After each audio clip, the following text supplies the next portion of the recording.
गांव रूपनगर में पंडित रघुनाथ की बड़ी धूमधाम से शादी हो रही थी। दूल्हे अजय को घोड़ी पर बिठाया गया और बैंड बाजे की धुन पर बाराती झूम रहे थे। सब कुछ एकदम राजसी अंदाज में हो रहा था, लेकिन किसी को क्या पता था कि यह शादी गांव भर में चर्चा का विषय बनने वाली थी। जब बारात दुल्हन संजना के दरवाजे पर पहुंची, तब तक सब ठीक था। फेरों के बाद दूल्हे के दोस्तों ने एक मजाक में कह दिया, अजय भाई, दुल्हन को उठाओ और घर ले चलो। इस पर दुल्हन शर्माई, मगर उसकी सखियों के चेहरे पर एक शरारती मुस्कान थी। रात को सुहागरात के समय अजय संजना के पास पहुंचा, हौले से घूंघट उठाया और मुस्कराते हुए बोला, अब तो हमारी पहली रात है, कुछ मीठा तो बोलो। संजना ने गहरी आवाज में जवाब दिया, गाजर का हलवा पसंद करोगे या जलेबी? अजय का चेहरा उतर गया, अरे तुम्हारी आवाज इतनी भारी क्यों है?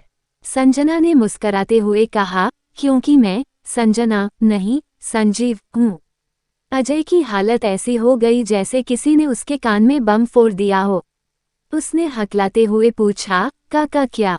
संजना ने मुस्कराते हुए अपनी सच्चाई बताई, वह एक किन्नर थी, मगर उसके माता पिता ने यह बात छिपाकर उसकी शादी करवा दी थी। अजय को लगा जैसे उसकी दुनिया ही उलट गई हो। वह सीधे अपने पिताजी के पास भागा और चिल्लाया, पिताजी, मेरी पत्नी तो पत्नी नहीं बल्कि। रघुनाथ जी ने माथा पकड़ लिया, हे भगवान, अब गांव वालों को क्या जवाब देंगे? सुबह होते ही यह खबर आग की तरह फैल गई। कुछ लोग मजे लेने आए, कुछ तमाशा देखने, तो कुछ असली ड्रामा सुनने। गांव की बुजुर्ग अम्मा ने कहा, अरे अब क्या करोगे? शादी तो हो गई। गांव का नाई बोला, अजय, अब तू राजा हरिश्चंद्र बनकर सच के साथ जिएगा या भागेगा? पर सबसे जोरदार हंसी तब आई जब अजय की दादी बोली, अरे कोई बात नहीं, जब औरतें मर्दों का काम कर सकती हैं तो किन्ना बहू क्यों नहीं। शुरुआती झटके के बाद अजय ने संजना से खुलकर बात की। उसने देखा कि संजना दिल से बहुत अच्छी इंसान थी, खुशमिजाज थी और घर के सभी काम में निपुण थी। धीरे धीरे अजय को एहसास हुआ कि प्यार केवल शरीर से नहीं बल्कि दिल से होता है। फिर एक दिन संजना ने गांव में अपना खुद का किन्नर कला केंद्र खोला, जहां सभी किन्नरों को नृत्य, संगीत और सिलाई बुनाई सिखाई जाती थी। लोग भी संजना की मेहनत से प्रभावित हुए और उसका सम्मान करने लगे।